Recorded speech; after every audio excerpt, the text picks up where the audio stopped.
আসসালামু আলাইকুম বন্ধুরা, আশা করি সবাই ভালো আছেন। আমরাও ভালো আছি। আজকে এখানে আমি সবজি ভাজি করব। নিয়েছি টমেটো, গাজর, তেজপাতা, আলু, সবটি একত্র করে এখানে আমি সবজিটা ভাজি করব। দেখুন কিভাবে সবজি ভাজিটা করে নিই। এই তেজপাতাটা অনেকেই খাওয়া বোঝে না।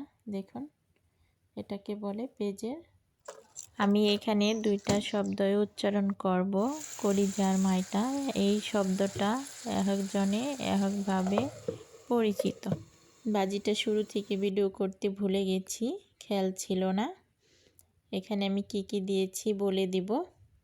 দিয়েছি মুরগির কলিজা মাইটা দিয়ে সবজিটাকে আমি ভাজি করে নিচ্ছি।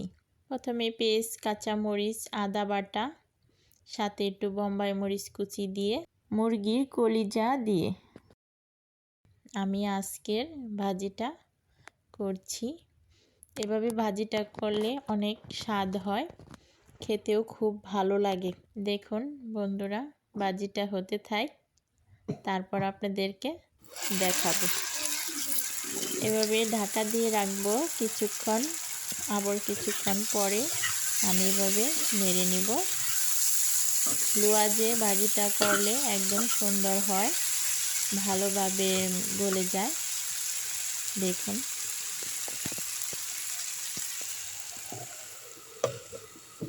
সাথে গাজর দিয়েছি। ভাজিটা কিন্তু হয়ে গেছে বন্ধুরা। ভাজিটার কালারটা খুব সুন্দর হয়েছে আর খেতেও খুব ভালোই লাগবে আশা করি। দেখুন সাথে বোম্বাই মরিচ কুচি দিয়েছি, তো তারপরে বোম্বাই মরিচ নিয়ে নিচ্ছি, সাথে ভাজি নিয়ে নিচ্ছি আর গাজর দিচ্ছি সাথে। এটা খেতে অনেক ভালো লাগে, মিষ্টি মিষ্টি। এখন আমি খেয়ে নিচ্ছি। বন্ধুরা খুব মজা হয়েছে, এক কথায় খুব ভালো হয়েছে। কলিজা দিয়ে ভুনা করেছি, খুব ভালো লাগছে খেতে। আপনাদের কাছে বন্ধুরা যদি ভিডিওটা ভালো লাগে অবশ্যই লাইক শেয়ার করে দিবেন আর মাইশা কিচেনের পাশে থাকবেন। সব বন্ধুরা ভালো থাকুন, সুস্থ থাকুন। আল্লাহ হাফেজ।